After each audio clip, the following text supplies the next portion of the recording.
Bendiciones, amada familia en el Señor. Espero que se encuentren muy bien cada uno de ustedes. Que la paz y la gracia de nuestro Señor Jesucristo esté inundando sus corazones, sus mentes el día de hoy. Que esté su presencia ahí en sus hogares. Y estamos aquí para poderles compartir y poder estudiar juntos lo que es la palabra de Dios en este tercer día. Corresponde al tercer capítulo del libro de Proverbios, que estamos llevando esta serie de estudio bíblico, donde estamos estudiando versículo por versículo lo que quiere decir la palabra del Señor. Amén. Y este tercer capítulo tiene por título Exhortación a la obediencia. En el versículo 1 hasta el 35 que contiene este capítulo en sí, va a ser lo que es una recopilación de las diferentes recomendaciones para todos. ¿A qué? A que nosotros estudiemos lo que es la verdad o estudiemos lo que es la ley. Porque la ley, como ya lo hemos leído en el capítulo anterior y en el primero, la ley de Dios es la que nos va a llevar a conocer la sabiduría correcta, la sabiduría sana, como lo vimos en el capítulo de ayer. Y también a su vez vamos a tener en esta ocasión lo que es dos lados opuestos, el lado de los sabios y el lado de ahora, un término nuevo, el lado de los malvados. Amén, que se mencionan en los últimos versículos. Y vamos a comenzar primeramente entrando a una sección que es del versículo 1 al versículo 20, en donde va a haber tres partes muy importantes que vamos a ir analizando. Y uno de los primeros puntos que va a estar a resaltar, por así decirlo, el primero es que la sabiduría da lo que es una sana enseñanza. El segundo punto que vamos a ver mucho es que también reposa en la confianza de Dios. La sabiduría reposa en la confianza de Dios. Y el tercer punto, hay una recompensa para los que obedecen, ya que con ella fue el fundamento con el cual Dios creó la tierra y creó todo lo existente, todo lo que vemos. Entonces, son los tres puntos que vamos a englobar en estos versículos que vamos a estar leyendo. Y vamos a empezar con el versículo número 1. Honrando al Padre, al Hijo y al Espíritu Santo, la palabra de Dios se lee así. Hijo mío, no te olvides de mi ley, y tu corazón guardare mis mandamientos. Vemos la primera expresión, mi ley. Mi ley viene del hebreo Torah. Torah donde finaliza con H. ¿Y qué quiere decir Torah traducido al español? Quiere decir enseñar o enseñanzas, los cuales representan lo que es la ley de Dios, para que nosotros guardemos la ley de Dios, o sea, los mandamientos. Está conectada con vivir una vida en plena obediencia. Eso es lo que nos quiere dar a entender el primer versículo. Y el versículo número 2 dice, porque largura de días y años de vida y paz te aumentarán. Aparece la expresión largura de días y años de vida. Esto quiere decir que es un estilo de vida saludable, que no vamos a tener una ansiedad, no vamos a tener una preocupación, ya que la vida es más feliz cuando nosotros contemplamos la sabiduría que proviene de Dios. Cuando meditamos en la ley de Dios, dentro de nosotros se inyecta lo que es el gozo del Señor, es en donde vuelve lo que es el amor, Los frutos del Espíritu Santo, como lo vemos más adelante en el Nuevo Testamento, que es amor, gozo, paz, paciencia, benignidad, bondad, fe, mansedumbre, templanza, que contra tales cosas, dice la Escritura, no hay ley. Entonces, son estas larguras de años y esta largura de días representan esto, una vida saludable. Y pasando también en el versículo número 3, también aparece otra expresión. Dice así la palabra: nunca se aparten de ti la misericordia y la verdad. Átalas a tu cuello, escríbelas en la tabla de tu corazón. Aparece la expresión átalas a tu cuello. ¿Qué quiere decir? La misericordia y la verdad. Pero esto se refiere a que debe de ser o debe de formar parte de nuestra vida. Cuando nosotros o cuando alguien compra lo que es una cadena, en este caso la que se coloca en el cuello, la cadena, por lo general no es una cadena que va a mantener oculta, es una cadena que la va a tener por afuera, porque va por afuera para que se muestre. No tocando el punto de vanidad, no tocando el punto de querer presumir, sino tocando el punto de que como es un objeto que es necesario mostrarlo porque es donde se ve que es bonito, en donde se ve que uno lo quiere expresar, es un adorno, por eso se llama un adorno, porque da a entender que se va a ver exteriormente, las personas del exterior lo van a ver. Entonces, esta persona compra la cadena para que se pueda lograr ver. Lo mismo es la misericordia y la verdad. Cuando nosotros meditamos en la palabra de Dios, es la conducta de nosotros misericordiosos, es en donde se va a reflejar. Es un reflejo la misericordia y la verdad en nuestra vida. A esto se quiere referir. ¿Por qué? Porque las personas de afuera, a lo mejor ustedes ya han experimentado o van a experimentar, cuando a veces dicen: ¿cómo tú puedes comportarte de esta manera? ¿Cómo tú pudiste quedarte callado? ¿Cómo tú pudiste tener paciencia? ¿Cómo tú pudiste guardar la compostura? ¿Cómo tú no reaccionaste mal? ¿Cómo tú no lo pudiste golpear si esta persona te hirió? Esta persona te escupió o algo. ¿Tú por qué no reaccionaste de esta manera? Si yo fuera tú, yo hubiera reaccionado así, así, así. Entonces, de alguna manera se ve en el exterior las otras personas cómo ya es tu comportamiento de una manera misericordiosa, en donde tú ya vas caminando con la verdad. Se tiene que lograr ver en el exterior. Esto es lo que nos quiere dar a entender. Y en el versículo número 4 se muestra todavía más. Dice la palabra: y hallarás gracia y buena opinión ante los ojos de Dios y de los hombres. Eso es nada más un punto que nos refuerza lo que es la expresión que viene en el versículo número 3. Y el 5 dice la escritura: fíate de Jehová de todo tu corazón y no te apoyes en tu propia prudencia. Y el 6: reconócelo en todos tus caminos y él enderezará tus veredas. Y aparece la expresión fíate, que viene del hebreo bataj, con J al final, bataj. ¿Y qué significa fíate? Significa confiar, poner esperanzas o estar firme o seguro sin temor.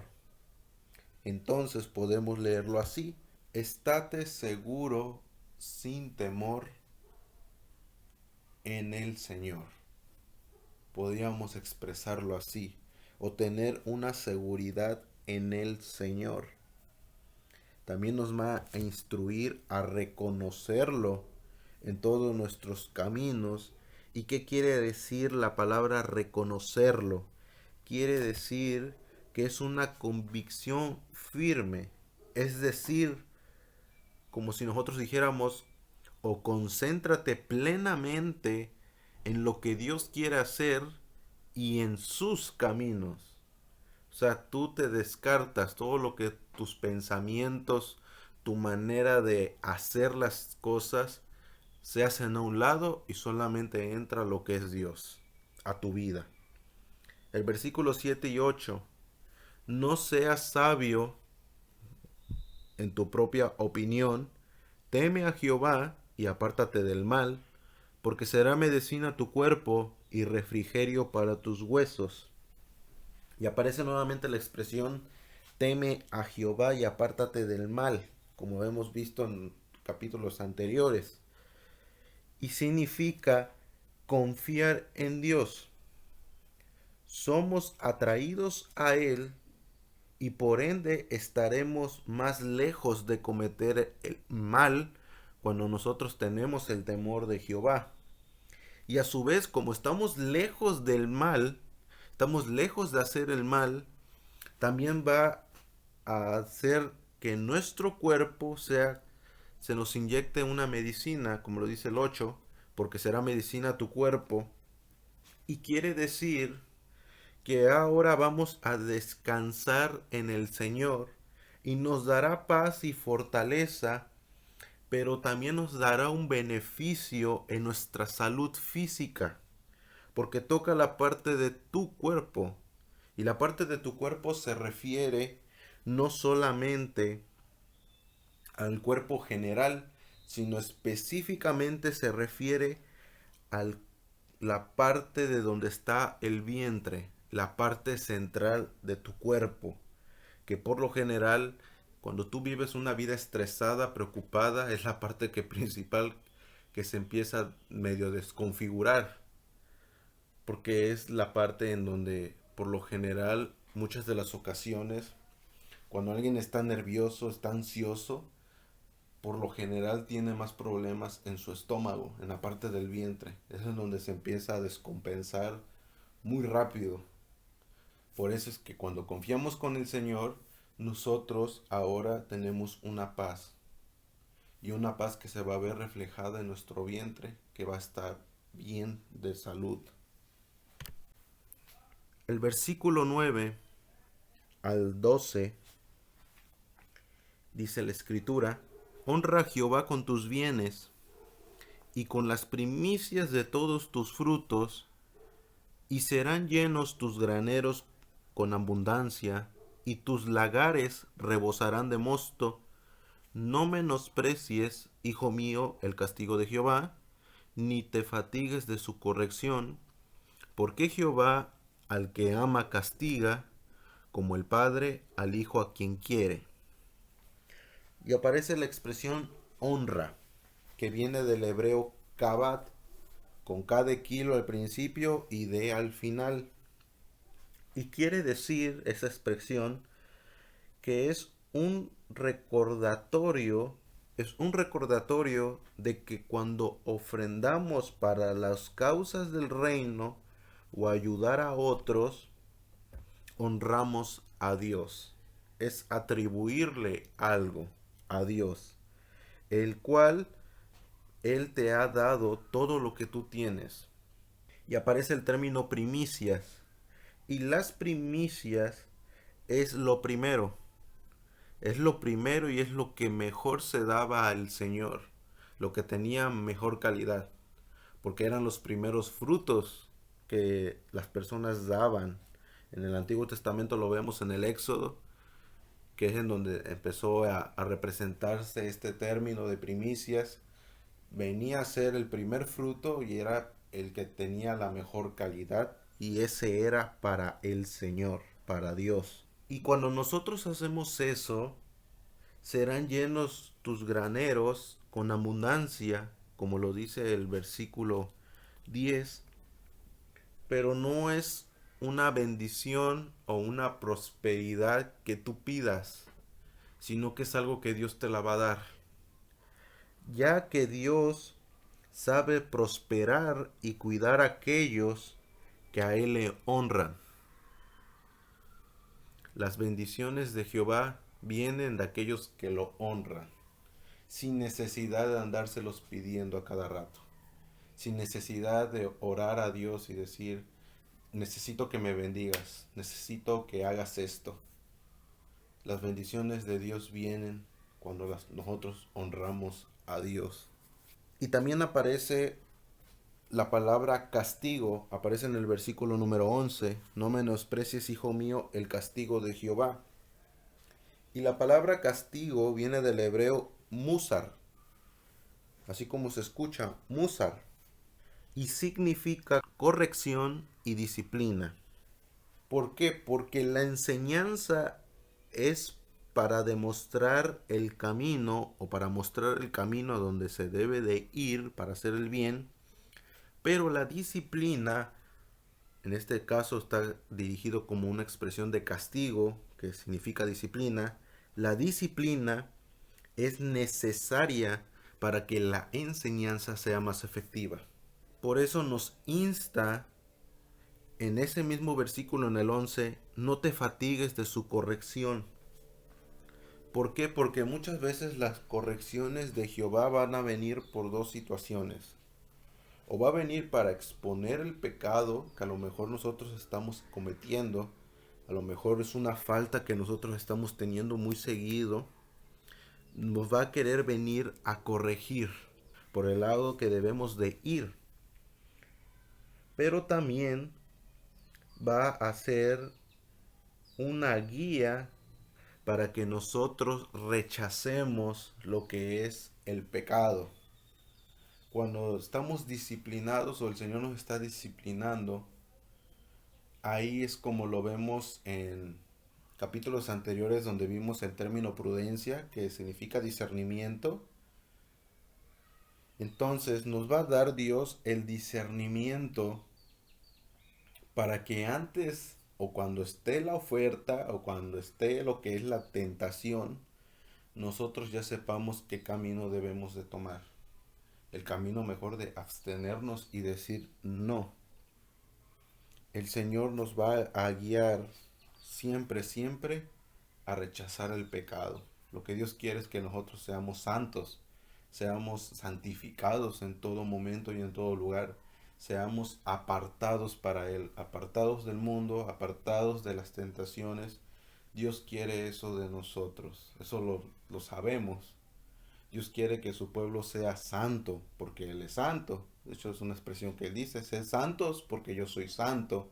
Entonces, el Señor aquí nos está hablando que no despreciemos el castigo o las correcciones que Él quiere en nuestra vida, porque es el bien que Él nos quiere hacer hacia nosotros, porque nos ama, porque Él no quiere que tú te extravíes, Él no quiere que tú te pierdas, Él no quiere que tú cedas, Él no quiere que tú vuelvas para atrás, Él quiere lo mejor para ti. Entonces, cuando viene la corrección de Dios, la disciplina por parte de Dios, hay que aceptarla y no despreciarla. Amén. Y el versículo 13 al 18 dice la palabra de Dios: Bienaventurado el hombre que halla la sabiduría y que obtiene la inteligencia, porque su ganancia es mejor que la ganancia de la plata, y sus frutos más que el oro fino. Más preciosa es que las piedras preciosas, y todo lo que puedes desear no se puede comparar a ella. Largura de días está en su mano derecha, en su izquierda riquezas y honra. Sus caminos son caminos deleitosos, y todas sus veredas paz. Ella es árbol de vida a los que de ella echan mano, y bienaventurados son los que la retienen. Aparece la expresión bienaventurados. ¿Qué quiere decir bienaventurados? Bendecidos. Y somos bendecidos cuando obtenemos lo que es el temor de Dios. Porque cuando obtenemos el temor de Dios, obtenemos la sabiduría. Y es la que nos guiará a tener una vida feliz, una vida recta delante de los ojos de Dios. Pero del 14 al 18 empieza ahí a demostrar tesoros, tesoros que solamente da la sabiduría. Y veamos cómo la compara. Es mejor, es una ganancia mejor que las ganancias de la plata. Y sus frutos, los frutos de la sabiduría, es mejor que el oro fino. Más preciosa que las piedras preciosas, los diamantes, los rubíes, etcétera, las esmeraldas, y todo lo que puedes desear no se puede comparar a ella. Te da otro beneficio, largura de días, está en su mano derecha y en su izquierda riquezas y honra. Sus caminos son caminos deleitosos y sus veredas paz. O sea, te da paz lo que es tener sabiduría. Y ella es el árbol de vida a los que de ella echan mano, y bienaventurados son los que la retienen. Entonces estamos viendo que la sabiduría no es nada comparado con las cosas materiales de aquí de la tierra. No hay nada que pueda comparar la sabiduría de Dios. No hay nada que la pueda comprar. Y aparece una palabra, árbol de vida. Y es una metáfora que aquí están ocupando, que quiere decir una renovación. Una renovación que hay en tu mente, en tu vida, tocándolo espiritualmente hablando. Una renovación en donde tú comprendes ya la dimensión, el valor de lo que es la sabiduría. Porque para una persona puede decir, no, cierto. Una persona que no conoce de Dios va a decir, no, o sea, el dinero es mucho mejor, la sabiduría se puede adquirir después o algo así. O sea, estas son personas que todavía no son renovadas en el árbol de vida, no han sido renovadas. Entonces no han sido renovadas en su manera de pensar. Pero los creyentes ya fuimos renovados y ahora nosotros ya entendemos el valor de lo que es la sabiduría de Dios, el tener a Dios. Pero para las demás personas es como X, es un segundo plano. Y en el versículo 19 al 20 dice la escritura: Jehová con sabiduría fundó la tierra, afirmó los cielos con inteligencia, con su ciencia los abismos fueron divididos y destilan rocío los cielos. Jehová con sabiduría fundó la tierra. Y no solamente la tierra, sino también fundó lo que es el universo en sí mismo, lo que nos rodea. Tiene todo lo que nos rodea a nosotros. Tiene la marca de un diseñador brillante, cuyo diseño demuestra la sabiduría que tiene Dios.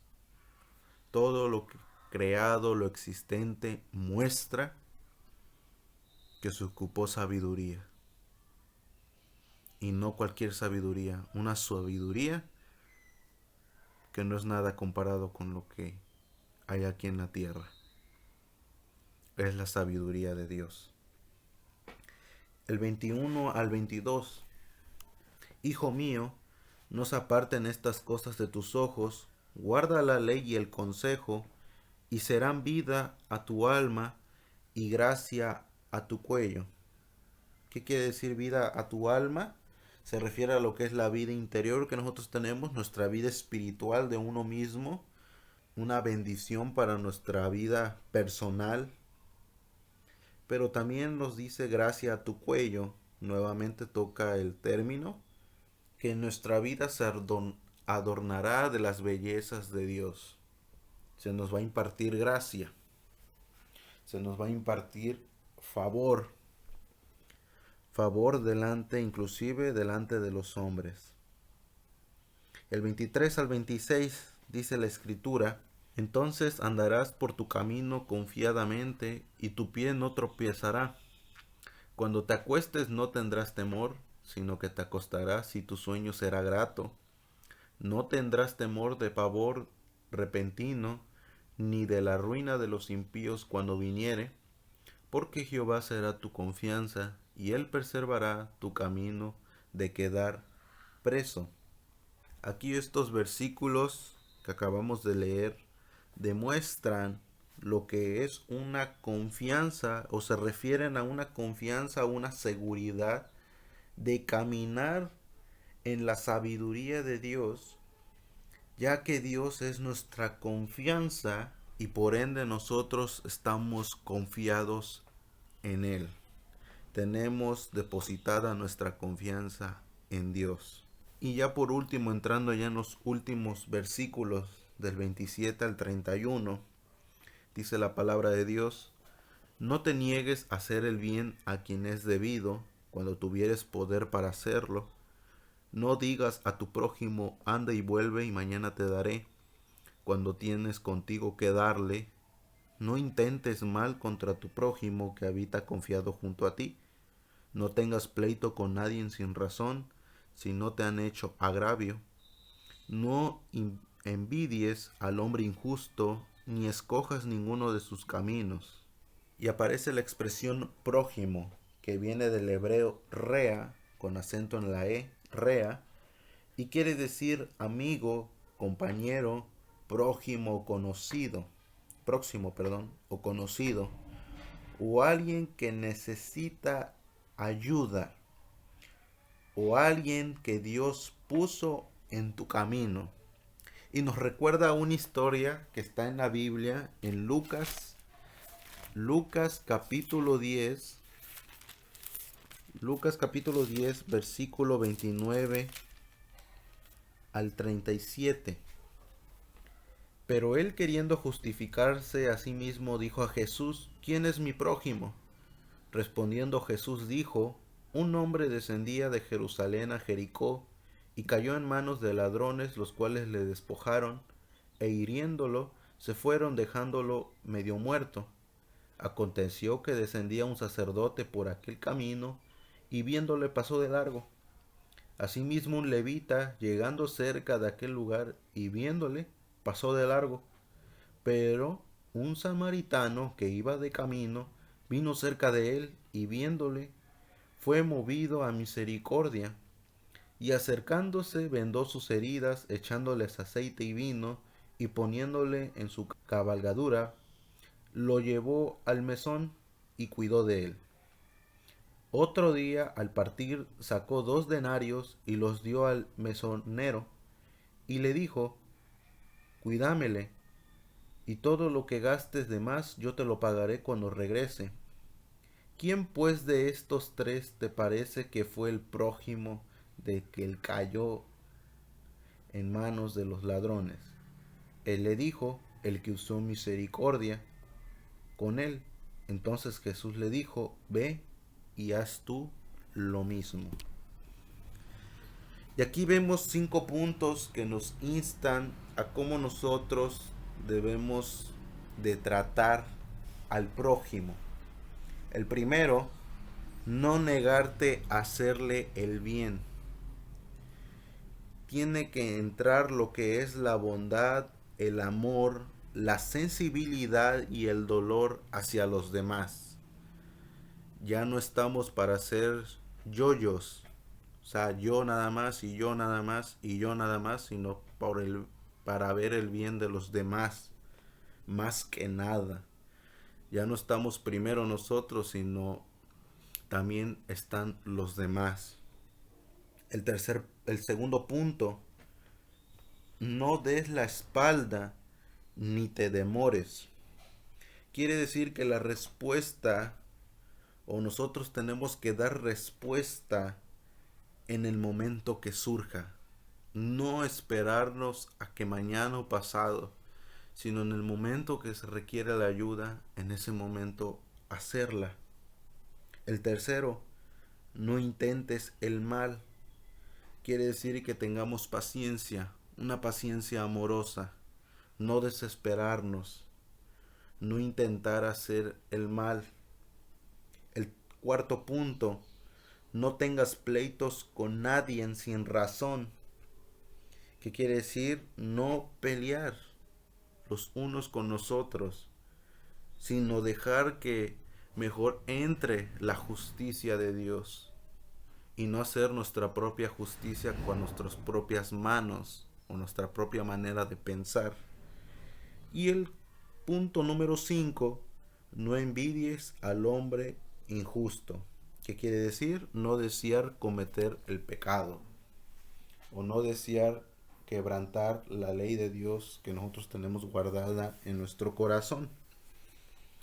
Y son los 5 puntos que nos menciona en estos versículos que acabamos de leer. Y por último, del 32 al 35, dice la escritura, porque Jehová abomina al perverso. ¿Qué quiere decir abominar? Es la acción que Dios toma. Él abomina al perverso. Mas su comunión íntima es con los justos. ¿Qué quiere decir comunión íntima? Que es personal. Cuando aplicamos sabiduría y andamos conforme a la ley de Dios, Él trabaja con nosotros en maneras personales. Y tenemos nosotros la experiencia personal con Él. El 33. La maldición de Jehová está en la casa del impío, pero bendecirá la morada o la casa de los justos. Aquí toca el término justos nuevamente, como en el capítulo anterior, que se refiere a un término dedicado a los creyentes, al creyente que anda conforme a sus mandamientos. Ciertamente Él escarnecerá a los encarnecedores. ¿Qué quiere decir escarnecedores o quiénes son esas personas? Son las personas que andan altivas o con un orgullo. Y él, siguiendo, dice, y a los humildes, todo lo contrario, y a los humildes dará gracia. Gracia que se verá delante de los hombres, como lo vimos en el versículo número 3, donde dice, átalas a tu cuello. Y 35, los sabios heredarán honra. ¿Qué quiere decir heredarán o heredar? Quiere decir un derecho propio. Ya es un derecho propio que nosotros tenemos. Mas los necios llevarán ignominia. Quiere decir que llevarán vergüenza. Eso quiere decir esa palabra, vergüenza. Y estos versículos nos dan a entender el beneficio de llevar una vida en el cual nosotros amamos la sabiduría de Dios. Quiere darnos a entender los beneficios de llevar una vida conforme a los lineamientos de Dios. Y así concluimos lo que es este tercer capítulo de estudio del libro de Proverbios, el capítulo número 3 que corresponde a este tercer día. Que el Señor te bendiga, que el Señor te guarde en este maravilloso día que el Señor nos regala. Nuevamente el Señor quiere que nosotros estemos bajo su temor, meditando en su palabra, exhortándonos a una vida en obediencia, como lo mencionamos al principio del capítulo. Es el título de este capítulo, exhortación a la obediencia. El Señor está aquí animándonos a cada uno de nosotros. Que el Señor te bendiga, que el Señor te guarde grandemente en esta tarde.